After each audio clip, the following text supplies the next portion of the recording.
Hello students, कैसे हैं आप सभी। उम्मीद करेंगे सब बच्चे अच्छे हैं और अपने एग्ज़ाम की तैयारी बहुत अच्छे से कर रहे हैं। ठीक है, एंड देन आज हम करने वाले हैं हमारी नेक्स्ट यूनिट को, जिसका नाम है कैपिटल बजटिंग का चैप्टर है ये। ठीक है, बहुत आसान चैप्टर है, बस थोड़ा सा कंसेप्ट समझना है। जैसे कि हमने कॉस्ट ऑफ कैपिटल को समझा था, राइट। कॉस्ट ऑफ कैपिटल के चैप्टर को हमने समझा था। इसके अंदर जो मेन मुद्दा था कि कैसे हम कॉस्ट को कैलकुलेट करते हैं, क्यों कैपिटल के ऊपर कॉस्ट आती है, किस कैपिटल को ज़्यादा बेनिफिटेड है। ठीक है, जो डिवेंचर्स है वो ज़्यादा बेनिफिटेड था, राइट। उसको डिवेंचर से पैसे रेज करने से कंपनी को ज़्यादा प्रॉफिट होता था, क्योंकि वो टैक्स डिडक्शंस की ज़्यादा बेनिफिट देता था। और दूसरा आज आपके पास आ चुका है आपका कैपिटल बजटिंग का चैप्टर। इसमें पता है क्या डिस्कस किया गया है कि आपने डिफरेंट सोर्सेज से पैसे कलेक्ट करने के बाद, मीन्स कि आपने पैसे कलेक्ट किसके बेसिस पे किए होंगे कि जो आपने कैपिटल को रेज किया है, वो रेज किसके बेसिस पे किया होगा कि उसकी कॉस्ट कितनी आती है, उसके रिस्क कितना है, राइट। इन दोनों फैक्टर्स को बहुत ज़्यादा इंपॉर्टेंस दी होगी। देन आपने क्या किया है, आपने डिसाइड किया कि हाँ मुझे इक्विटी से पैसा उठाना है, मुझे क्या करना है, प्रेफरेंस से पैसा उठाना है, मुझे डिबेंचर से पैसा उठाना है। मीन्स कि आपने सोर्स सेलेक्ट कर लिया, पैसे को अरेंज भी कर लिया है,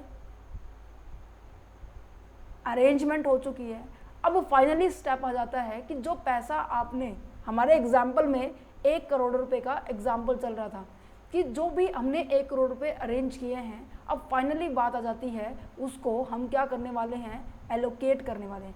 एलोकेट का मतलब क्या है कि जिस प्रोजेक्ट को मैंने दिमाग में रखकर पैसे को अरेंज किया था, अब फाइनली उस प्रोजेक्ट के ऊपर मैं क्या करने वाली हूँ, इन्वेस्ट करने वाली हूँ। This is known as the allocate करना। दैट मीन्स फंड को आपने अरेंज किया, अरेंज करने का अरेंज करने तक का काम नहीं रहता। अरेंज करने के बाद ये भी देखा जाता है कि हाँ अब मुझे कौन कौन से प्रोजेक्ट में, मान लीजिए मेरे पास 5-6, 3 ही ले लेते, चलो 3 प्रोजेक्ट है, 3 में से किस प्रोजेक्ट में मुझे ज़्यादा से ज़्यादा पैसा इन्वेस्ट करना है, राइट। तो एलोकेशन का मतलब होता है इन्वेस्टमेंट करना। अब बात आ जाती है इन्वेस्टमेंट, आप यहाँ पे बच्चे आप शॉर्ट टर्म के लिए भी करते हैं, और एक सेकेंड, इन्वेस्टमेंट आप अपने शॉर्ट टर्म के लिए भी करते हैं, दूसरा आप अपने लॉन्ग टर्म इन्वेस्टमेंट भी करते हैं। शॉर्ट टर्म इन्वेस्टमेंट का मतलब क्या है, शॉर्ट टर्म इन्वेस्टमेंट का मतलब है कि आप अपनी डे टू डे एक्टिविटीज़ को परफॉर्म करने के लिए जो भी आपकी ऑपरेटिंग खर्चे होते हैं उनके लिए आपने पैसा रखा, जिसको मैं क्या कह सकती हूँ, मैं कह सकती हूँ कि आपने अपने बिजनेस की वर्किंग के लिए पैसा रखा है। तो उसे हम क्या कहते हैं, वर्किंग कैपिटल मैनेजमेंट कहते हैं। कि ये हम वैसे आगे पढ़ने वाले हैं कि ऐसा पैसा, मान लीजिए पूरा पैसा मेरे को 2 पार्ट्स में डिवाइड करना है। एक तो मेरे को फिक्स एसेट्स में इन्वेस्ट करना है, एक मुझे करंट एसेट्स में इन्वेस्ट करना है, ठीक है। तो अगर मैं शॉर्ट टर्म एसेट्स को एक्वायर करने के रिगार्डिंग अपने पैसे को यूज़ किया जा रहा है, या फिर मैं डे टू डे एक्टिविटीज़ को परफॉर्म करने के लिए अपने पैसे को यूज़ कर रही हूँ, तो उसे कहूँगी मैं शॉर्ट टर्म वर्किंग कैपिटल, या फिर मैं कहूँगी वर्किंग कैपिटल मैनेजमेंट किया जाएगा, ठीक है। बट अगर मैं, वही बात आ जाती है, जब मैं लंबे टाइम के प्रोजेक्ट के ऊपर इन्वेस्ट कर रही हूँ, मैं कह रही हूँ कि मुझे एक्सपेंशन करना है, मुझे बिजनेस को बढ़ाना है, मुझे अपने प्लांट को रिपेयर करवाना है, मुझे, या फिर मैं ये कह सकती हूँ कि मुझे रिप्लेसमेंट करनी है, या फिर मैं कह सकती हूँ मुझे नया ब्रांच, मेरा नया बिजनेस सेटअप करना है। अब पैसे तो मैंने इकट्ठा कर लिया, अब वो सेटअप प्रोजेक्ट जो होगा, डिफरेंट प्रोजेक्ट में से किसी एक प्रोजेक्ट को आपको सेलेक्ट करना होगा। क्यों करना होगा, क्योंकि किसी का कॉस्ट ज़्यादा होगी, किसी का रिस्क ज़्यादा होगा। हमें वो फैक्टर अप्लाई करना है जहाँ पर हमें ये लगे कि फ्यूचर में हमारे पास सर्टेनिटी बनी रहे। क्या बनी रहे, ध्यान से सुनना, क्या बनी रहे, सर्टेनिटी बनी रहे। मीन्स कि हम श्योर हो कि हमारे पास फ्यूचर में क्या हमें रिटर्न मिलने वाला है। अब ऑब्वियस सी बात है, बच्चे प्रोजेक्ट के ऊपर पैसा लगा रहे हैं। अब देखो, मैं कह रही हूँ कि मेरे को बिजनेस सेट करना था, ठीक है, मुझे मेरा स्टूडियो बनाना था। अब मेरे को स्टूडियो बनाने के लिए मैंने इसके ऊपर पैसा लगाया है। अच्छा, मैंने एक बार इसके ऊपर पैसा बना लिया, मैंने रूम बनाया, ठीक है, इसके अंदर जो इक्विपमेंट चाहिए थे, मुझे जो भी इंस्ट्रूमेंट चाहिए थे, मैं सब लेकर आई। अब मैं एक बार जब मैंने पैसा लगा दिया, क्या अब वही बात है, एक बार पैसा लगाने के बाद क्या उसकी वैल्यू वही रह जाएगी अगर मैं कहूँ कि मुझे अब नहीं चाहिए ये चीज़ें? नहीं ना। तो कहीं ना कहीं आप, ये कॉस्ट ऐसी होती है जो कि आप इन्वेस्ट करते हो अपने प्रोजेक्ट के ऊपर। ये कॉस्ट, इस कॉस्ट का नाम क्या होता है, संक कॉस्ट होती है। मीन्स कि एक बार आपने कॉस्ट कर दी, इसके अंदर आप चेंज नहीं कर सकते हैं। दैट्स रीजन इसको हम क्या कहेंगे, इररेवोकेबल कॉस्ट भी कहते हैं। तो कैपिटल बजटिंग का मतलब क्या है कि आपने बजट बनाया कितना पैसा मैं शॉर्ट टर्म के लिए लगाऊं, कितना पैसा मैं लॉन्ग टर्म के लिए लगाऊं। जब बात की जाती है लॉन्ग टर्म की तो वहाँ पे बात आ जाती है कैपिटल बजट की। मीन्स कि जो आपके डिफरेंट प्रोजेक्ट हैं, उन डिफरेंट प्रोजेक्ट में मैं कितना पैसा, कितना अरेंजमेंट करके चलूँ, जिससे कि मेरा फ्यूचर थोड़ा बहुत सर्टेन हो जाए। अगर रिस्क आता है तो मैं उसको ईजिली हैंडल कर पाऊँ। ठीक है, और अब बात आ जाती है बजटिंग की। बजट तो ये हो गया, अब मैं बात करती हूँ आपकी बजटिंग की। एक सेकेंड GETING, बजटिंग ING लगा हुआ है। ING का मतलब क्या है, एक प्रोसेस है, ये कंटिन्यूस लेवल पे चलती रहती है, हमें इसके ऊपर सुपरविजन करके चलना पड़ेगा। देखो क्या कहता है कि कैपिटल बजटिंग में इन सभी टॉपिक्स के ऊपर डिस्कस करेंगे। आपका यूनिट नंबर 6 है और स्पेशली इन सभी टॉपिक्स के ऊपर है। यहाँ से आपका पेबैक पीरियड मेथड से क्वेश्चन आपको देखने को मिलेगा और अकाउंटिंग रेट ऑफ रिटर्न से क्वेश्चन देखने को मिलेगा। देखो इंट्रोडक्शन में आपको कैसे लिखना है। बच्चे बहुत सारे कहते हैं कि मैम एग्जाम के अंदर मार्क्स नहीं आ रहे, क्या रीज़न है। बट प्रेजेंटेशंस के बहुत ज़्यादा इम्पैक्ट डालता है। ठीक है, आप लिख क्या रहे हो, ठीक है, आपका जो कंटेंट है वो वैल्यूएबल है या नहीं है, इन सभी चीज़ों के ऊपर भी फैक्टर, बहुत ज़्यादा फैक्टर है, बहुत ज़्यादा इंपॉर्टेंट फैक्टर है। तो आपको कुछ इस तरीके से रिप्रेजेंट करेंगे तो श्योर है कि आपको नंबर कम कटेंगे। ठीक है, और बाकी बात है कि एग्ज़ाम के अंदर प्रेशर बहुत ज़्यादा होता है। सो प्रेशर तो लेना ही नहीं है, क्योंकि अगर कंसेप्ट क्लियर है तो प्रेशर तो होगा ही नहीं। सुनो, the most important function of the financial management is not only the procurement of the external funds. आपने बाहर से फंड को रेज करना ही बस इंपॉर्टेंट नहीं था, अब उसको ज़रूरी है कि आप उसको एफिशिएंट जगह पर एलोकेट करें।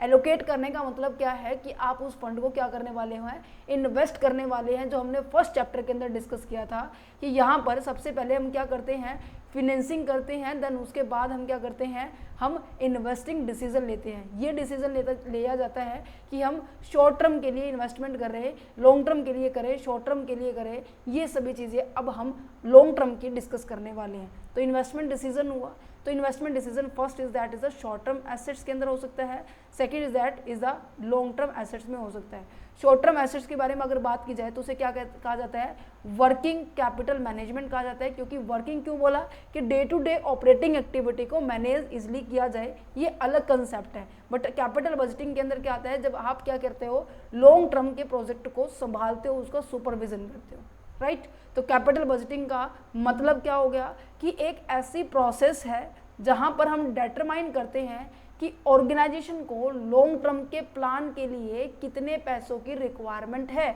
कितने पैसों की एस्टिमेशन चाहिए, किस लिए, क्योंकि उसे क्या पता ऑर्गेनाइजेशन के अंदर नई मशीनरी लेके आनी हो, या फिर पुरानी मशीनरी को रिप्लेस करना हो, या फिर नई प्लांट को परचेज ही करना हो, ये एक्सपेंशन करना है, मॉडिफिकेशन करना है। इन सभी चीज़ों के लिए हमें पैसे की रिक्वायरमेंट होती है, क्योंकि बिना पैसों के हम क्या नहीं कर सकते, आगे कुछ भी स्टेप नहीं उठा सकते। ठीक है, तो यहाँ पर देखो, बट आप ये बात याद रखना कि जब हम कैपिटल बजटिंग के बारे में बात कर रहे हैं तो लॉन्ग टर्म प्रोजेक्ट के बारे में बात करेंगे। किसके बारे में बात करेंगे, लॉन्ग टर्म प्रोजेक्ट के बारे में बात करेंगे। अच्छा, अब इसकी फीचर मैंने आपको बता दी कि एक बहुत बड़ी अमाउंट है, ठीक है, एक बहुत लंबे टाइम के प्रोजेक्ट के ऊपर लगा रहे हैं, लॉन्ग टर्म एसेट्स के ऊपर लगा रहे हैं, तो एक बार अपनी इन्वेस्टमेंट कर दी तो आप उसको रिकवर नहीं कर सकते। मीन्स कि उसको रिवर्सेबल नहीं होगा कि ये हो कि हाँ पीछे चले जाते हैं, वापस उसको ठीक करके आते हैं, नहीं। अब मैंने कहा कि मैं आपकी अपनी बता रही हूँ, 2018 में मैंने इन्वेस्टमेंट की थी, अब क्या लग गया, 2024 लग गया है, बाय द डिफॉल्ट इसमें लॉस हो जाता है। तो मैं ये तो है नहीं कि 2018 में वापस जाऊंगी उसको ठीक करके आऊंगी, नहीं, ये इरिवर्सिबल नेचर का होता है लॉन्ग टर्म प्रोजेक्ट, इसीलिए बोला जाता है। ह्यूज इन्वेस्टमेंट होती है, ठीक है, ह्यूज इन्वेस्टमेंट इसलिए होती है क्योंकि आप लॉन्ग टर्म की जो एसेट्स होती है उसके ऊपर आप अपने कैपिटल को इन्वेस्ट करते हो, ये इरिवर्सिबल नेचर आता है, समझ में आ गया, ठीक है। ये आप रिकवर्ड नहीं कर सकते अनटिल अनलेस, जब तक आपका जो है ये जो प्रॉफिट जनरेट करके नहीं दे सकता, ठीक है। इन्वेस्टमेंट क्या होती है, आपकी संक कॉस्ट की तरह होती है, not relevant for making the further decision. आप इसके ऊपर और डिसीजन नहीं ले सकते, बट हाँ 2024 में अगर मैं इन्वेस्टमेंट कर रही हूँ तो ये कहीं ना कहीं मेरा बेस बन जाएगा कि हाँ इस तरीके का मुझे एक्सपीरियंस मिला था, अब मेरे को इन चीज़ों से ध्यान रखना चाहिए, ठीक है। अच्छा, अगर मैं कहूँ कि मैं, अब देखो मैंने किस लिए इन्वेस्ट किया था 2018 के अंदर, अब मैं कोई भी पर्सन है कि एक मेरे पास काफ़ी सारे पोर्टफोलियो हैं, ठीक है, उनमें से किसी एक में मैं इन्वेस्ट करूँगी। इन्वेस्ट करने का मतलब क्या है कि आज मैं इन्वेस्ट कर रही हूँ फ्यूचर के रिटर्न को कमाने के लिए। मान लीजिए मेरे पास 20 लाख रुपए हैं और 20 लाख रुपए मैंने क्या किए हैं, इन्वेस्ट किए हैं। इन्वेस्ट करने का मतलब क्या है कि मैं चाह रही हूँ कि इसके ऊपर मुझे कुछ ना कुछ वापस में रिटर्न मिले, है ना। फ्यूचर के रिटर्न को रिसीव करने के लिए मैं आज ही क्या कर रही हूँ, इसके बारे में सोच रही हूँ, इसके बारे में इन्वेस्टमेंट कर रही हूँ, ठीक है। तो क्या लिखा हुआ है, funds are invested in a present time. At present time में हम क्या करते हैं, फंड्स को इन्वेस्ट करते हैं। Anticipate the future profit, future के जो प्रॉफिट आने वाले हैं उसको जस्ट ओनली एक्सपेक्टेशन है कि हमें इतना मिलना चाहिए, ठीक है। Capital budgeting involve the high degree of the risk. देखो सबसे पहली बात मैंने आपको बताया था कि हर एक प्रोजेक्ट में डिफरेंट तरह का रिस्क होता है, डिफरेंट तरह का कॉस्ट होती है। तो इन दोनों को फैक्टर को ध्यान में रखते हुए हम क्या करते हैं, प्रोजेक्ट को डिसाइड करते हैं। तो जो कैपिटल बजटिंग होता है, देखो हाई रिस्क क्यों बोला गया है, पहली बात तो एक लंबे टाइम के लिए, पहली बात तो सबसे पहली बात है लंबे टाइम के लिए, जो बेनिफिट देगा वो भी लंबे टाइम के बाद देगा। तो फ्यूचर बेनिफिट हमारा सर्टेन नहीं है, क्योंकि आपको भी पता है फ्यूचर टोटली अनसर्टेन है, ठीक है, रिस्क से भरा हुआ है। मुझे भी नहीं पता आगे आने वाले 2 घंटे में मेरे साथ क्या होने वाला है, इवन मेरे को 1 मिनट का भी नहीं पता मेरे साथ क्या होने वाला है। सो दैट्स अ रीज़न कि फ्यूचर हमारा क्या होता है, अनसर्टेन होता है। 6 पॉइंट क्या कहते हैं कि evaluate the relative worth of the capital project and ensure the selection of the most profitable capital project. ये कह रहा है कि आपके पास जितने भी प्रोजेक्ट्स होंगे ना, उनकी आप वर्थ निकालेंगे। वर्थ दैट मीन्स कि अगर मैं कह रही हूँ कि अगर मैंने कहा कि मेरे पास 3 प्रोजेक्ट है, मैंने कहा कि मैं इस पर लगाती हूँ तो ये मेरे को 10 लाख रुपए रिटर्न देगा 10 साल के बाद। मैंने कहा इसके ऊपर रिटर्न लगाती हूँ तो ये मेरे को 10 साल के बाद मेरे को 8 लाख का रिटर्न देगा। मैं इस पर लगाती हूँ तो इसने कहा 10 साल के बाद आपका यहाँ पर 15 लाख रुपए आपको रिटर्न देगा। पर यहाँ पर रिस्क भी ज़्यादा होगा, यहाँ पे रिस्क कम होगा, यहाँ पे मॉडरेट होगा। तो कहीं ना कहीं हम इसकी वर्थ निकालेंगे पर्टिकुलर सभी प्रोजेक्ट्स की, और जो भी हमारे लिए प्रॉफिटेबल होगा हम उसको सेलेक्ट कर लेंगे, ठीक है। तो कैपिटल प्रोजेक्ट की रिक्वायरमेंट को फुलफिल करने के लिए हमें सबसे पहले कैश की अरेंजमेंट करनी पड़ेगी। अगर वो अरेंजमेंट अच्छे तरीके से होगी तो हम सारे के सारे प्रोजेक्ट में पैसे लगाने के लिए सोचेंगे, विचारेंगे, फ्यूचर के प्रॉफिट को गेन करने के बारे में सोचेंगे, राइट। समझ में आया। सिंपल सा टॉपिक था, कैपिटल बजटिंग क्या होता है, कैसे करना है, किस लॉन्ग टर्म के लिए प्रोजेक्ट के लिए है, ह्यूज इन्वेस्टमेंट है, ह्यूज रिस्क है, इसके ऊपर इरिवर्सिबल नेचर का है, संक कॉस्ट है, ये सभी हमने पढ़े, ठीक है। अब बात कर लेते हैं हम इसके टाइप्स के बारे में। टाइप्स का मतलब क्या है, type of the capital budgeting decision. इसकी डिसीजन जो मैंने बताया था ना कि आपको प्लांट खरीदना है या फिर रिनोवेशन करना है या फिर आपको एक्सपेंशन करना है, मॉडिफिकेशन करना है, रिप्लेसमेंट करना है, बाय करना है, इनमें से कोई भी चीज़ करें तो कैपिटल बजटिंग का डिसीजन कुछ इस तरीके से होगा। मैंने कहा कि मुझे कोई नया प्रोजेक्ट क्या करना है, सेटअप करना है, मुझे कोई नया प्रोजेक्ट क्या करना है, सेटअप करना है। तो ऑब्वियस ही बात है नया प्रोजेक्ट मुझको सेटअप करना है तो ऑब्वियस ही बात है नए फिजिकल जो एसेट्स होने वाले, जैसे कि फैक्ट्री के अंदर मशीनरी हो गया, इक्विपमेंट हो गया, कंप्यूटर हो गया, सॉफ्टवेयर हो गया, इन सबको मेरे को दोबारा से स्टार्टिंग पॉइंट से इंस्टॉल करना पड़ेगा, राइट। तो ऑब्वियस ही बात है, अब देखो एक तो आप घर बनाया ले, एक आप घर बनाए, तो आपको भी पता है इनकम टैक्स के अंदर भी हमने डिस्कस किया हुआ है कि जब भी हम घर बनाते हैं तो उसके अंदर ज़्यादा लंबा टाइम लगता है, और घर बनाया लेते हैं तो इसके अंदर 1-2 महीना लगता है उसको रिफ्रेश करने के लिए, है ना। तो जब नया प्रोजेक्ट होता है वो प्रोजेक्ट कैसा होता है, लार्ज होता है, ज़्यादा टाइम लेता है कंप्लीट होने में, तो ऑब्वियस ही बात है रिटर्न भी हमारे पास क्या है, कंप्लीट होने के बाद देना स्टार्ट करेगा, तो डिले रिटर्न होता है। अगर मैं कहूँ कि मेरे पास कैसा प्रोजेक्ट है मेरे पास एक्सपेंशन प्रोजेक्ट, मीन्स कि मेरे को मेरे बिजनेस का एक्सपेंड करना है। मैं दिल्ली के अंदर भी नहीं, मैं अपने मतलब न्यू दिल्ली के अंदर ही अपने ऑर्गेनाइजेशन को सेटअप करके नहीं रहने वाली, मैं पंजाब के अंदर भी जाऊंगी, मैं हरियाणा के अंदर भी जाऊंगी, मैं अपने डिफरेंट स्टेट्स के अंदर मैं अपने बिजनेस को एक्सपेंड करूंगी। सो ऑब्वियस ही बात है इसके कंपैरिजन में ये थोड़ा सा कम टाइम लगेगा। एक्सपेंडिंग एग्जिस्टिंग फैसिलिटीज़ और द कैपेसिटी जो है आपकी, उसको आप एक्सपेंड कर रहे हैं, ठीक है। पहले 1 ब्रांच थी तो आपने क्या कर दिया, 3 ब्रांच बना दिए। तो यहाँ पे क्या है कि जो प्रोजेक्ट का जो साइज है वो छोटा है, तो ऑब्वियस ही बात है रिटर्न भी क्या होगा, उससे जल्दी मिलेगा, ठीक है। रिन्यूअल एंड द रिनोवेशंस प्रोजेक्ट के बारे में बात की जाए, मीन्स कि जब क्या होते हैं कि आपकी कोई पर्टिकुलर एसेट्स है वो ख़राब हो गई है, ऑब्सोल्यूट हो चुकी है, मीन्स कि अपडेटेड नहीं है, एट प्रेजेंट की टेक्नोलॉजी के हिसाब से नहीं है, तो आप उसको चेंज कर दो, राइट। तो यहाँ से मैंने कहा कि मेरे पास कोई मान लीजिए मेरे पास कोई कंप्यूटर था जिसकी विंडो 10 थी, ठीक है, 7 विंडो लगा लेती है, ठीक है, विंडो 7 का मेरे पास कंप्यूटर था, तो मैंने क्या किया, उसको रिप्लेस करके 10 विंडो का कंप्यूटर मैंने खरीद लिया। क्यों? क्योंकि 7 विंडो में इतनी प्रोसेसिंग कैपेसिटी नहीं थी। तो यहाँ पे क्या था, cost of the new machinery. अब मैंने नई को खरीदा, ऑब्वियस ही बात है पुराने को बेचा होगा, तो इससे जो भी पैसा है, मान लीजिए मैंने कोई यहाँ पे 10 लाख का मैंने ये खरीदा, ठीक है, 3 लाख का ये चला गया, तो मैं इसकी जो कॉस्ट है ना, जो मेरे खरीदने की कॉस्ट है, उसको सेट ऑफ किया जाएगा पुराने को बेच कर, ठीक है, ठीक है। नेक्स्ट आ जाता है आपके पास कौन है आपका है एक्सप्लोरेशन प्रोजेक्ट। एक्सप्लोरेशन प्रोजेक्ट का मतलब होता है कि किसी चीज़ को आप खोज रहे हो, ठीक है, किसी भी पर्टिकुलर ऑब्जेक्ट को आप खोज रहे हो, ठीक है, आपको ये भी नहीं पता कि अब देखो जैसे रिसर्च करते हैं ना, जैसे ये दोनों पॉइंट एक दूसरे से रिलेट कर सकते हैं। आपको पता है रिसर्च जब हम पीएचडी करते हैं ना, तो पीएचडी में कम से कम 6 से मैक्सिमम टू मैक्स 5 साल लग जाते हैं, ठीक है, मिनिमम 5 साल लगते हैं, और मैक्सिमम आप कितने ही लगा सकते हैं। तो आपको जब तक आपका फाइनल रिजल्ट नहीं मिल जाता तब तक वो क्या होती है, चलती रहती है, आपकी थीसिस चलती रहती है, आपकी जो रिसर्च है वो कंटिन्यू चलती है।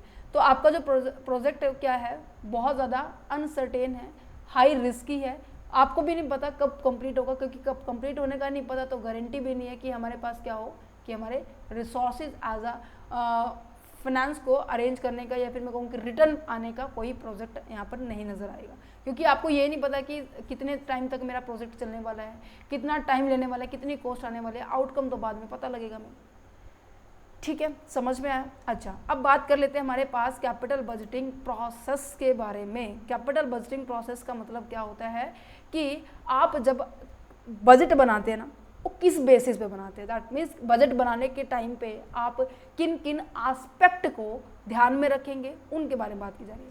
ये कहते हैं कि the capital budgeting process is the step by step procedure to be deciding on the long term investment project, ठीक है। कहने का मतलब क्या है कि जो आपके पास जितने भी प्रोजेक्ट हैं, सबसे पहले तो अपने पास क्या होगा, रिसोर्सेज को चेक करेंगे कि हमारी स्ट्रेंथ कितनी है।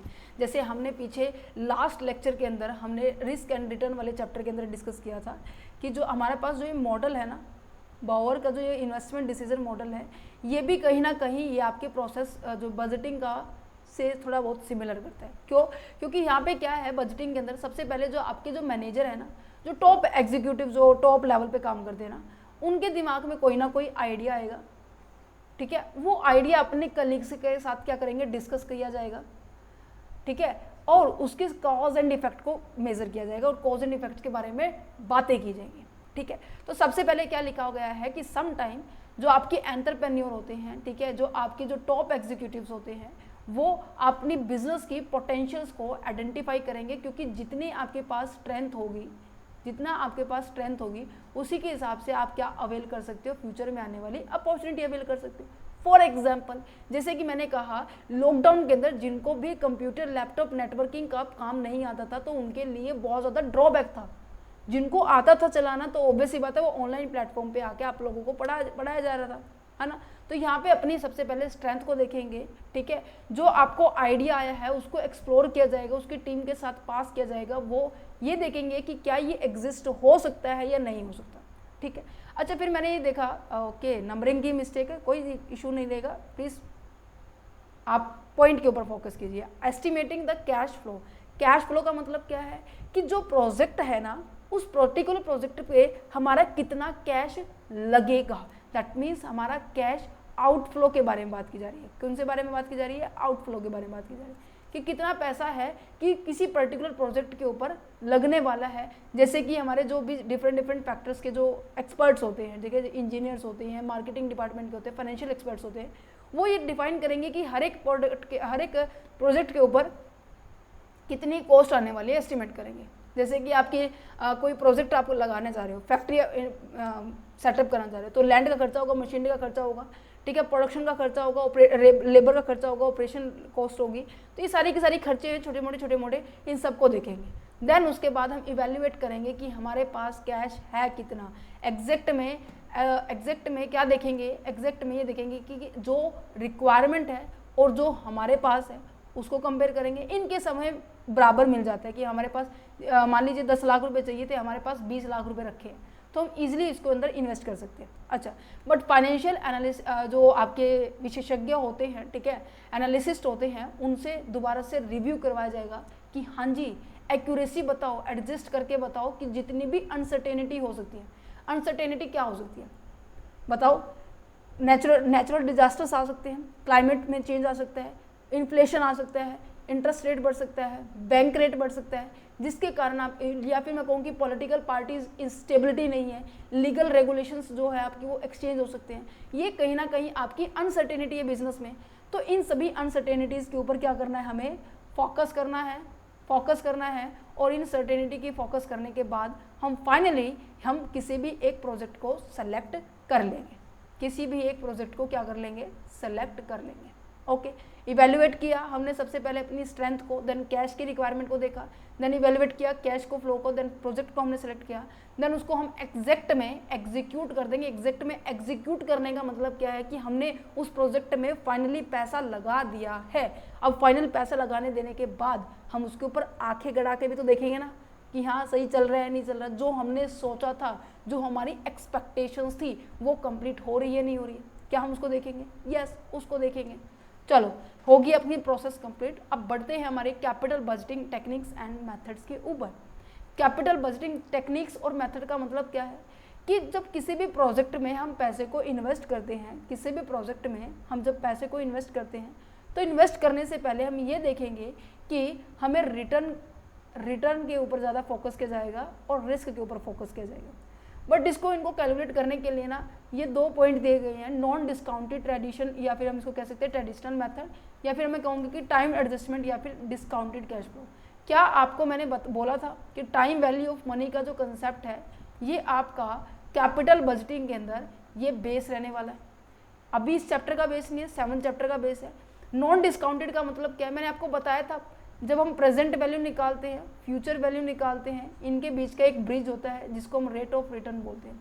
अगर मैं प्रेजेंट वैल्यू और रेट की मदद से फ्यूचर वैल्यू की ओर जाती हूँ तो उसे बोलते हैं कंपाउंडेड। याद है, मैं स्लाइड पे लेके जाना चाहूँगी जिससे आपको थोड़ा सा रिकॉल हो जाए। ये हमने पढ़ा था कि जब हम फ्यूचर वैल्यू निकालते हैं तो उसे हम बोलते हैं कंपाउंडेड रेट लगाया है। जब हम प्रेजेंट वैल्यू निकालते हैं तो हमारे पास क्या आती है, डिस्काउंटेड रेट अप्लाई होती है। तो यहाँ पर क्या है कि डिस्काउंटेड के बारे में बात की जा रही है।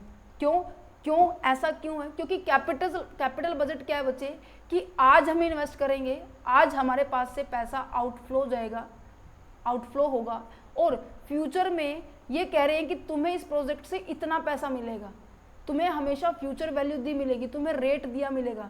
हमें क्या करना है, इन दोनों की मदद से हमें प्रेजेंट के ऊपर आना है। मीन्स कि इस वाले स्टेप से मुझे वापस पीछे की ओर आना है, तो इसलिए बोला जाता है डिस्काउंटेड रेट है यार। तो पहला आज इस चैप्टर के अंदर पता है ये 2 ही स्टेप फॉलो किए गए हैं, अकाउंटिंग रेट ऑफ रिटर्न और पेबैक मेथड। ये आपका नेक्स्ट चैप्टर है, चैप्टर नंबर आपका है 7th है, ठीक है। इसके अंदर हम डिस्कस करेंगे कि जो चीज़ें आप लोगों को साथ डिस्कस की गई है, ठीक है, ये चीज़ें नेक्स्ट में आएगी, ठीक है। Time value of money consider, ये आगे यहाँ पे आएगी, ठीक है, समझ में आ रहे। तो कहने का मतलब हमें केवल अब क्या करने, ट्रेडिशनल कंसेप्ट को समझने जो कि टाइम वैल्यू ऑफ मनी को बिल्कुल ही टोटली इग्नोर करते हैं। तो सबसे पहले आ जाता है accounting rate of return, then उसके बाद आ जाता है पे बैक पीरियड मेथड। बहुत ध्यान से समझना, मैं आपको दिखा भी देती हूँ, प्रीवियस ईयर में सबसे ज़्यादा क्वेश्चन पे बैक पीरियड से आए हुए हैं। ये आपके प्रीवियस ईयर क्वेश्चन है, जून 2023 का है, दिसंबर 2023 के हैं, ठीक है, समझ पा रहे हैं? तो please be focus on it. तो सबसे पहले अकाउंटिंग रेट ऑफ रिटर्न के मेथड को समझते हैं। इसके ना काफ़ी सारे नाम हैं, काफ़ी सारे नाम होने के ना रीज़न है। देखो यहाँ पे ना एक बात समझ लीजिए, जब भी हम अकाउंटिंग रेट ऑफ रिटर्न का यूज़ करने वाले हैं, वहाँ पर जो इन्फॉर्मेशन होने वाली है ना, अब देखो कोई भी कैलकुलेशन करेंगे बिना, इनफ्लो लिख दिया मैंने, कोई भी हम कैलकुलेशन कर रहे हैं तो ऑब्वियस ही बात है बिना इन्फॉर्मेशन के, बिना डाटा के, बिना इन्फॉर्मेशन के हम क्या कैलकुलेट करेंगे, नहीं कैलकुलेट कर सकते। तो हमारे पास कोई ना कोई इन्फॉर्मेशन होगी। तो यहाँ पे कहते हैं कि जो average accounting rate of return है ना, वो कौन से डाटा के ऊपर बेस होती है? वो बेस होती है आपकी अकाउंटिंग डाटा के ऊपर। कौन से डाटा के ऊपर? अकाउंटिंग डाटा के ऊपर। दैट्स द रीजन इसके नाम इसलिए रखा गया है अकाउंटिंग रेट ऑफ रिटर्न, ठीक है। और इसे हम एवरेज रेट ऑफ रिटर्न भी कहते हैं। क्यों कहते हैं अभी बताऊंगी, सुनो। देखो इसका पहले ना मैं आपको फॉर्मूला बताती हूँ। फॉर्मूला पता है क्या है? फॉर्मूला है average annual profit after tax. क्या है? एवरेज एनुअल प्रॉफिट, वो भी कैसा? आफ्टर टैक्स अपॉन क्या है? Average investment. Average investment. देखो फॉर्मूले में ही एवरेज यूज किया जा रहा है, तो हम क्या करने वाले हैं, इसीलिए भी इसका नाम क्या दिया गया है? एवरेज रेट ऑफ रिटर्न दिया गया है। और तीसरा रिटर्न ऑन इन्वेस्टमेंट क्यों बोला गया है? कि इसकी मदद से हम ये देखेंगे कि जो हमारा प्रॉफिट है और जो हमारा इन्वेस्टमेंट है उससे हमें कितना रिटर्न मिल रहा है। वो परसेंटेज में कैलकुलेट होगा, 10% है, 12% है, 13% है, इनके बारे में। अब बात की जा रही है average annual profit after tax. अब आपको मैंने एक स्टेप बताया था, EBIT लेस करेंगे इंटरेस्ट, ठीक है, और उसके बाद बच जाता है EBT, ठीक है, उसके बाद बच जाता है टैक्स, देन उसके बाद बच जाता है EAT। आपको पता है कौन सा प्रॉफिट यूज करने के लिए बोल रहे हैं? ये कह रहे हैं कि हमें ये निकालना है। आपको पता है, आपको ये दिया, ये यूज करना है। इसका मतलब यही है average annual profit after tax. Profit after tax का मतलब समझ में आ गया? ये बोल रहे हैं कि सब कुछ जो भी आपका इंटरेस्ट है, जो भी आपका डेप्रिसिएशन लगने वाला है, इन सब को माइनस करने के बाद, टैक्स को माइनस करने के बाद जो फाइनली पैसा बच जाएगा वो यूज करना है, ठीक है। एवरेज का मतलब क्या है? कि जितने भी सालों का दिया हो, मान लीजिए मेरे को 5 साल का दिया है, तो 5 साल के सभी ईयर्स के प्रॉफिट को प्लस करना है। सबसे पहले पहले ये प्रॉफिट निकालना है, वो 5 साल का, देन उसको प्लस करना है, उसको डिवाइड कर देना है नंबर ऑफ द ईयर से, वो निकल जाता है एवरेज, राइट, ठीक है, समझ पा रहे हैं। अच्छा, एवरेज इन्वेस्टमेंट का मतलब क्या है? कि जो आपकी ओपनिंग इन्वेस्टमेंट है, ठीक है, और आपकी क्लोजिंग इन्वेस्टमेंट है, और अपॉन में कर देंगे 2, मीन्स की स्टार्टिंग की और क्लोजिंग की। स्टार्टिंग में मान लीजिए मैंने किसी प्रोजेक्ट के ऊपर पैसा लगाया था और उसको पैसा कितना था, सॉरी इन्वेस्टमेंट कितनी थी, मान लीजिए 2 लाख रुपए थी। अब क्लोजिंग कुछ नहीं दे रखी, क्लोजिंग दे या स्क्रैप दे, ठीक है, स्क्रैप का भी रोल अदा होगा यहाँ पे। तो दोनों को हम क्या करेंगे, यहाँ पर कंसिडर करेंगे। कुछ नहीं गिवन है तो यहाँ पे 0 मान के बाय में 2 कर देंगे। 1 लाख रुपए मेरे पास क्या आ जाएगी? एवरेज इन्वेस्टमेंट आ जाएगी, ठीक है। समझ पा रहे हैं। तो अब देखो क्या लिखा हुआ है कि ये जो कंसेप्ट है ना, बेस है किसके ऊपर? अकाउंटिंग इन्फॉर्मेशन के ऊपर बेस है, rather than the cash information के ऊपर। अब आपको पता है कि ये जो मैंने ऊपर ये बताए है ना, 1 2 3 4 5 6, ये 6 मेथड में से केवल cash accounting rate of return ही ऐसा है जो कि अकाउंटिंग की इन्फॉर्मेशन के ऊपर बेस्ड है। बाकी सारे के सारे कैश के बेसिस पे है। मीन्स की कैश इन्फॉर्मेशन देखते हैं कि कितना कैश आ रहा है उसको चेकआउट करेंगे, कितना कैश जा रहा है उसको चेकआउट करेंगे। यहाँ पे कैश आने की नहीं देखी जा रही, कैश जाने की नहीं देखी जा रही, यहाँ पे अकाउंटिंग की बात की जा रही है। अकाउंटिंग की ट्रीटमेंट में प्रॉफिट को देखा जाता है, तो यहाँ पे प्रॉफिट के बारे में बात की गई है, ठीक है। अच्छा, ये मैंने आपको बता दिया average annual profit after tax का मतलब क्या है? Total profit, total after tax profit of all the year को हम क्या करेंगे? डिवाइड कर देंगे नंबर ऑफ द ईयर से। और एवरेज इन्वेस्टमेंट का मतलब क्या है? कि बिगिनिंग का और एट द एंड में जो बुक वैल्यू बचेगी उसको 2 से डिवाइड कर देंगे, ठीक है। अच्छा, मैंने कहा था मेरी जो एक्सपेक्टेशंस है रिटर्न आने की, मान लीजिए मैंने 10 लाख रुपए इन्वेस्ट किए हैं, आप लोगों की भी इन्वेस्टमेंट है, ठीक है, आप लोगों की सबकी एक्सपेक्टेशन है कि कम से कम 10% तो हमें मिलना चाहिए एक्सपेक्टेड रेट ऑफ रिटर्न, इसकी required rate of return. But मैंने देखा मेरे पास 2 प्रोजेक्ट थे, एक प्रोजेक्ट की वैल्यू क्या आ रही थी? 8% आ रही थी रिटर्न की, एक प्रोजेक्ट की वैल्यू आती थी 12% आ रही थी। तो आपने यहाँ देखा कि मेरी एक्सपेक्टेशन क्या थी? 10% थी, जो मेरी एक्सपेक्टेशन से क्या है? कम है, ये कम है, तो मैं इसको क्या कर दूंगी? रिजेक्ट कर दूंगी, इस प्रोजेक्ट को रिजेक्ट कर दिया जाएगा। अगर मैंने कहा कि ये प्रोजेक्ट मेरी एक्सपेक्टेशन के अकॉर्डिंग मैच कर रहा है तो मैं इसको क्लिक कर दिया जाएगा। तो एक्सपेक्टेशन को एक्सेप्ट करना, रिजेक्ट करना डिपेंड करता है कि आपकी एक्सपेक्टेशंस थी कितनी। अगर एक्सपेक्टेशंस कम रही है, आपको ज़्यादा मिल रहा है, तो आप उसको एक्सेप्ट करेंगे। अगर रिजेक्ट कब करेंगे, जब हमारी एक्सपेक्टेशंस क्या होगी, ज़्यादा होगी, आपको मिल कम रहा है तब होगी। फॉर एग्जाम्पल की मदद से करते हैं, बहुत आसान सा क्वेश्चन है। क्या कहता है, सुनो इस बात को ध्यान से। ये कहता है कि एक प्रोजेक्ट है जिसकी लाइफ क्या है, 5 ईयर है, विद कॉस्ट ₹4 लाख। मीन्स कि आपके पास एक प्रोजेक्ट की कॉस्ट दे रखी है, वो कितनी है, 4 लाख रुपए है, और उसकी लाइफ टाइम कितनी दे रखी है, 5 ईयर दे रखी है। ओके, ये कहते हैं कि it stream of the income before, हमें तो भाई आफ्टर का केस चाहिए था, वो भी किस से, डेप्रिसिएशन से, और उसके बाद इन टैक्स भी नहीं दिया। क्यों, क्या क्या है, ये कह रहा है कि पहले साल का मेरे पास 1 लाख रुपए है, दूसरे साल का मेरे पास 1,20,000 रुपये है, तीसरे साल का मेरे पास 1,60,000 रुपये है, ठीक है, और फिर उसके बाद 1,70,000 रुपये है, ठीक है, और फिर आ जाता है 2 लाख रुपये, ठीक है। ये कहते हैं कि फर्स्ट ईयर है, ठीक है, सेकेंड ईयर है, ये आपके पास थर्ड ईयर है, ये आपके पास फोर्थ ईयर है, ये आपके पास फिफ्थ ईयर है। ये प्रॉफिट कैसा है, EBIT वाला है, ठीक है। अब हमें कौन सा चाहिए, EAT वाला चाहिए। मीन्स कि जिसमें से हमारे पास इन्होंने बोला है डेप्रिसिएशन भी नहीं कैलकुलेट किया, तो सबसे पहले फर्स्ट स्टेप जो होने वाला है वो स्टेप नंबर 1 क्या है कि इनका डेप्रिसिएशन निकाले। स्टेप नंबर 2 क्या है, जो बैलेंस बचेगा, यहाँ पे जो बैलेंस बचेगा उसका मुझे क्या कर देना है, टैक्स माइनस कर देना है, 40% लगा देना है सब के ऊपर, ठीक है। अच्छा, depreciation is charge on the straight line method. Oh my God, that means अब आपको रेट भी नहीं गिवन है। स्ट्रेट लाइन मेथड में हम डेप्रिसिएशन कैसे कैलकुलेट करते थे, याद है आपको, +1 का मेरे हिसाब से 13वां पता नहीं 14वां चैप्टर था, याद है। स्ट्रेट लाइन मेथड में हम कभी भी रेट का यूज़ नहीं करते, हम वहाँ पे क्या करते हैं, कॉस्ट कितनी है, टोटल कॉस्ट कितनी है किसी पर्टिकुलर प्रोजेक्ट की, और उसकी लाइफ कितनी है, जो भी अमाउंट आएगा हर साल वो अमाउंट क्या हो जाएगा, अपने पर्टिकुलर प्रोजेक्ट की लाइफ में से डिडक्ट हो जाएगा।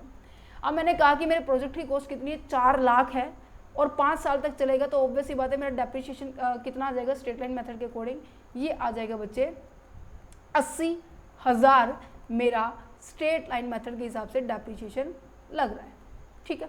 अच्छा, मैंने कहा कि डेप्रिसिएशन मेरा यहाँ पे 80,000 लगा, ये माइनस हो जाएगा, 80,000 यहाँ पे लगा, ये भी माइनस हो जाएगा, 80,000 यहाँ पे लगा, ये भी माइनस हो जाएगा, 80,000 मेरा यहाँ पर भी लगा, ये भी, और 80,000 मेरा यहाँ पर भी लगा, ये माइनस हो जाएगा। तो इनके माइनस करने के बाद मेरे पास बैलेंस क्या बचेगा, यहाँ पे बचेगा बच्चे 20,000 रुपये, यहाँ पे बचेगा मेरे पास 40,000 रुपये, यहाँ पे टोटल 80,000 रुपये बचेंगे, यहाँ पे मेरे हिसाब से 90,000 रुपये बचेंगे, राइट, और यहाँ पे मेरे पास बचेंगे 1,20,000 रुपये। अब इस जो बैलेंस आया है उसके ऊपर 40% लगाना है। 40% 20,000 का कितना होगा, वो हो जाएगा 4 दूनी 8, 8,000 होगा। लेस करेंगे, मेरे पास 12,000 मेरे पास क्या आ गया, प्रॉफिट अर्निंग आफ्टर टैक्स, जो मुझे निकालना था। 40% मैं इसका निकालूं तो 16,000, तो मैं माइनस करूं तो मेरे पास 24,000 जो कि आपके लिए प्रॉफिट बच गया है। इसका मैं करूं तो मेरे पास आ जाएगा 32,000। कैलकुलेशन में अगर कोई दिक्कत है तो मुझे बता सकते हो, ठीक है, कोई इशू नहीं रहेगा। तो 8,000, तो यहाँ से गया 7 आउट ऑफ 3, दैन दिस 48,000। यहाँ से इसका 40,000 करेंगे तो कितना, 40% करेंगे तो 90,000 का कितना हो जाएगा, ये आ जाएगा 36,000, ठीक है। तो 4000 यहाँ पर जाने के बाद 8 आउट ऑफ 3 54,000, यहाँ पे इसका करेंगे 48,000, राइट। तो यहाँ पे 2000 और यहाँ पे 1 बचेगा, 1 में से 11 गया, 11 में से 4 गया, कितना होगा 7, 72,000 यहाँ पे बचेगा। मीन्स कि हमारा जो एवरेज, जो हमारा EAT है 5 साल का कितना है, एक का 12,000 है, एक का 24,000 है, एक का मेरे पास 48,000 रुपये है, एक का मेरे पास 54,000 रुपये है, एक का मेरे पास 72,000 रुपये है। इन सबको प्लस करेंगे, देखो प्लस करो, 8 और 2 10 और 4 4 8 और 2 10, 20 की 0 हासिल 2, देन इसके बाद 7 और 5 12, 12 और 4 16, 16 और 4 20 और 1 21, ठीक है, 1 2 3, 2,10,000 रुपये मेरे पास क्या है, इस पर्टिकुलर प्रोजेक्ट की वैल्यू आई है। अब मुझे क्या करना पड़ेगा, 5 से क्या करना पड़ेगा, उसको डिवाइड करना पड़ेगा। 5 से मैं डिवाइड करूंगी, क्योंकि मैंने क्या बताया था, मैंने को क्या लेना है, एक सेकेंड बच्चे, एक सेकेंड, सॉरी फॉर दैट।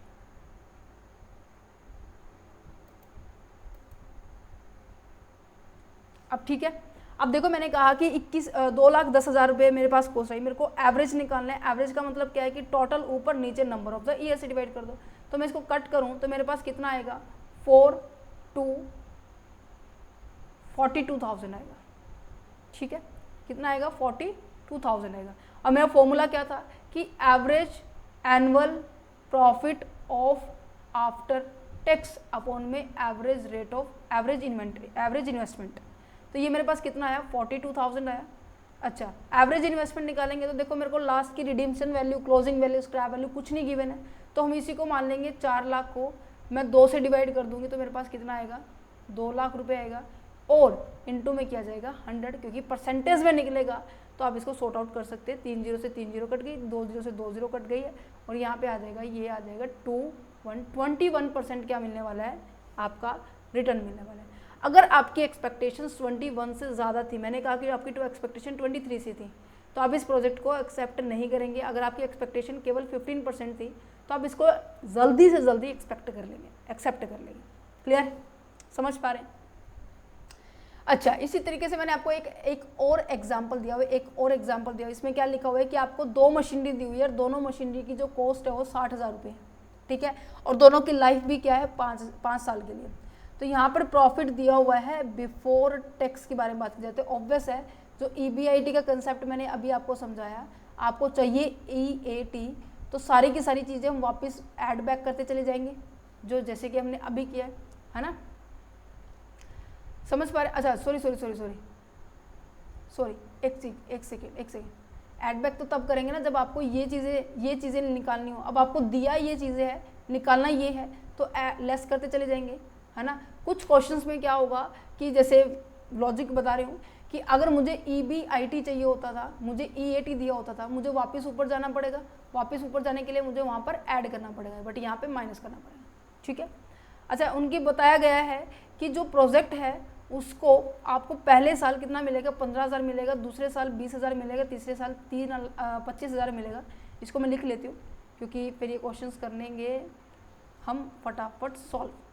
देखो, 15,000 मेरे पास क्या है, पहले साल का है, दूसरे साल का 20,000 है, तीसरे साल का 25,000 है।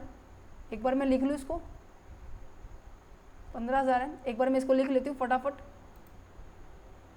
ठीक है, अब मैंने इसको राइट डाउन कर लिया है। ठीक है, अब यहाँ पर देखो मेरे को प्रॉफिट दिया हुआ है बिफोर टैक्स का, बट आपको पता है मैंने अभी बताया प्रॉफिट कैसा चाहिए, आपको आफ्टर टैक्स का चाहिए। अगर डेप्रिसिएशन भी नहीं लगा तो हमें आफ्टर द डेप्रिसिएशन भी चाहिए।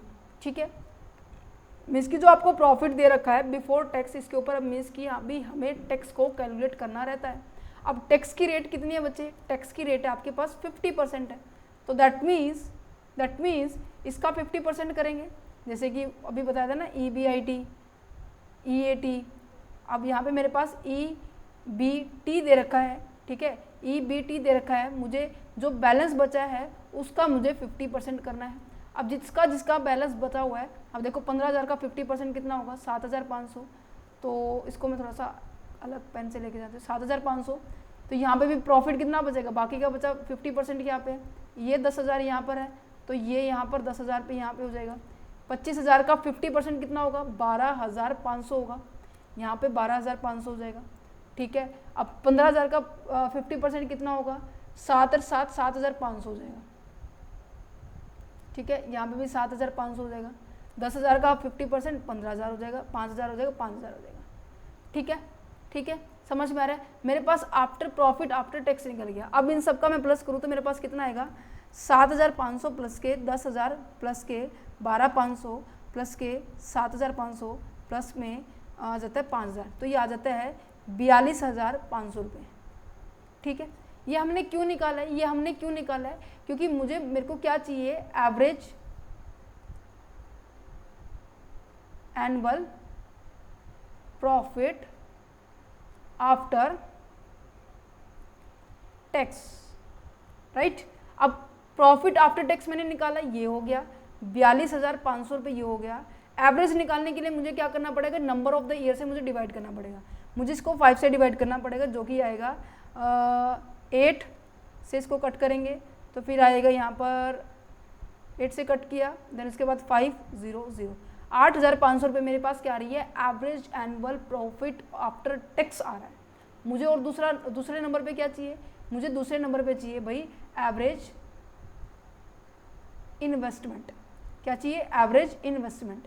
एवरेज इन्वेस्टमेंट कितनी है, अब आपने कहा कि इनकी जो स्टार्टिंग कॉस्ट है वो कितनी है, 60,000 रुपये। कोई आपको एंडिंग स्क्रैप कुछ ऐसा दिया हुआ नहीं दिया हुआ, तो 60,000 को हम क्या करेंगे, प्लस के 0/2 कर देंगे, तो कितनी वैल्यू आ जाएगी, 30,000 आ जाएगी, है ना, आ जाएगी नहीं आ जाएगी। तो अच्छा मेरे पास सभी चीज़ें निकल चुकी हैं, सभी चीज़ें निकल चुकी हैं। 8,500 ये आया, इसको मैं डिवाइड करूँगी 30,000 से, तो इसको मैंने डिवाइड किया 30,000 से, तो यहाँ पर क्या आएगा, इनटू में 100 आएगा, तो 8,500 डिवाइड में 30,000, तो ये आ जाएगा आपका 28.33। ठीक है, हमने पहले अभी प्रोजेक्ट 1 के रिटर्न को निकाला है कि जो एक्सपेक्टेशंस थी क्या उसको मीट कर रही है। बट ये कैसे पता चलेगा कि ये, अब मेरे को सेकंड जो मशीनरी है उसकी वैल्यू तो कैलकुलेट करनी पड़ेगी। 50% फटाफट कर दे, फटाफट करके दिखा दूँ मैं आपको। 2500, 7,500, 10,000 यहाँ पे आएगा, 15,000 यहाँ पे आएगा, 10,000 यहाँ पे आएगा। सेम वैल्यू फिर आपकी यहाँ आएगी, तो मैं इसको ऐड कर रही हूँ। तो यहाँ पे क्या है, 10 आगे, 20 आगे, 30 और एक 40,000, 40 से 45,000 आ गया। ठीक है, एवरेज निकालना है तो मुझे क्या करना पड़ेगा, 5 से डिवाइड करना पड़ेगा। ये कितना आ गया, 9,000 मेरे पास इसकी एक्चुअल की क्या आई है, एक्चुअल की एवरेज प्रॉफिट आफ्टर टैक्स आया है। अच्छा, इसके भी प्रोजेक्ट की वैल्यू 30 से 60,000 थी, कोई स्क्रैप नहीं दिया हुआ, तो यहाँ पे 9,000 डिवाइड में 30,000 करेंगे, तो ये गुना में 100 करेंगे, तो कितना आएगा, 9,000 डिवाइड में 30,000, तो ये आ जाएगा बच्चे आपका 30%। तो आप प्रोजेक्ट जो आपका कौन सा है, प्रोजेक्ट जो आपका ई है वो लेस एक्सपेक्टेड रेट दे रहा है आपको, और ये आपको ज़्यादा दे रहा है, तो इसको रिजेक्ट कर देंगे और इसको एक्सेप्ट कर देंगे। क्लियर है, क्लियर है। तो कहने का मतलब यहाँ पे अकाउंटिंग प्रॉफिट को यूज़ किया जा रहा है, वो भी आफ्टर टैक्स का यूज़ किया जा रहा है। ठीक है, नेक्स्ट जाता है आपका payback period method. Payback period method का मतलब क्या है कि मैंने एक बार इन्वेस्टमेंट कर दी बच्चे, एक बार इन्वेस्टमेंट करने के बाद मेरे को ये देखना है कि मैंने जो आज इन्वेस्टमेंट किया ना, मान लीजिए 2024 है, 2024 में मैंने 10 लाख रुपए इन्वेस्ट किए हैं, मैं ये देखूंगी, मेरा केवल फोकस, ध्यान से सुनना इस बात को, मेरा केवल फोकस ये रहेगा कि जो कितने पीरियड के बाद, इसके कितने साल के बाद, कितने ईयर्स के बाद मुझे वो पैसा वापस होगा, मेरा केवल उसके ऊपर फोकस होगा।